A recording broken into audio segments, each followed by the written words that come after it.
Hello, bonjour, bonsoir, dépendant de l'heure à laquelle vous verrez ceci et bienvenue à nouveau sur notre chaîne, votre chaîne Camer Top. En espérant que vous vous portez bien et surtout que vous êtes une fois de plus, bien sûr, d'humeur à parler du football camerounais, venez avec nous parcourir le dossier de Samuel Eto'o qui dévoile ses projets. Samuel Eto'o a présenté ce jeudi 18 novembre 2021 son projet en tant que candidat à la présidence de la FECAFOOT. Sa présentation a été divisée dans plusieurs chaînes de télévision camerounaises. Il s'agit notamment de la CRTV, de Canal 2 et de B-News. Au cours de ce programme, l'ancien attaquant des Lions indomptables du Cameroun est revenu sur son enfance difficile passée à Mvangada, à Yaoundé.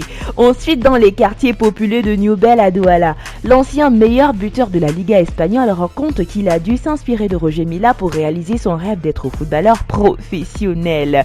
Avec son expérience d'ancien lion indomptable, Samuel Eto'o pense être la personne appropriée pour sortir le football camerounais des problèmes qui le minent depuis plusieurs années. La détection des talents. Pour y arriver, Eto'o veut mettre l'accent sur la détection et la formation des footballeurs prometteurs, comme il l'a bien fait pour André Onana, Christian Bassogog ou encore Fabrice Ondoa. Dans le programme d'Eto'o, le quadruple ballon d'or africain n'a pas oublié le monde des médias. Il veut octroyer 30 millions chaque année pour la formation des journalistes sportifs. Le football doit beaucoup aux journalistes sportifs. Nous devons les doter d'outils théoriques et pratiques pour mieux informer le public. Mettre en place un fonds annuel de 30 millions de francs CFA pour la formation des journalistes sportifs, a expliqué Samuel Eto'o fils. En rappel, le 17 novembre 2021, après avoir déposé son dossier au siège de la FECAFOOT afin de participer aux élections à la présidence de la dite organe, Samuel Eto'o fils aurait déclaré vis-à-vis de son adversaire Seydou Mbombo-Njoya pendant la dernière réunion qu'ils ont tenue à Douala. Tout à l'heure, ils ont dit qu'ils allaient guillotiner tous ceux qui ont le courage de me donner leur parrainage.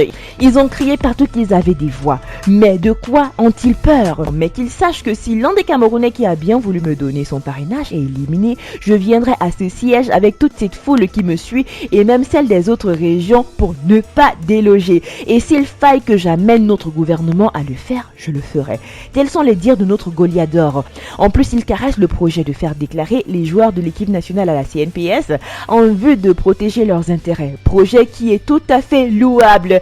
D'ailleurs, Mabouan Kesse, qui est candidat à la présidence de la FECAFOOT, tout comme Seydou Mbombo-Njoya, Jules Denis Onana ou encore Samuel Eto'o, révèle que ce dernier fait montre d'un courage inouï. Samuel Eto'o a beaucoup de courage à son âge de vouloir diriger la FECAFOOT. Celui qui est devenu entraîneur de football après sa carrière indique par ailleurs que si d'autres avant Eto'o avaient la même vigueur, un footballeur dirige la FECAFOOT depuis un moment. Chers abonnés, que pensez-vous de ces projets mis en perspective par Samuel? Dites-le nous en commentaire. Nous voici arrivés à la fin de cette vidéo. En espérant que vous avez aimé son contenu, n'oubliez pas de liker, de partager et surtout de laisser vos avis en commentaire. N'oubliez pas non plus de cliquer sur la cloche de notification afin de recevoir de nouvelles notifications à chaque nouvelle vidéo postée. D'ici là, portez-vous bien et rendez-vous pour de nouveaux contenus. Bye!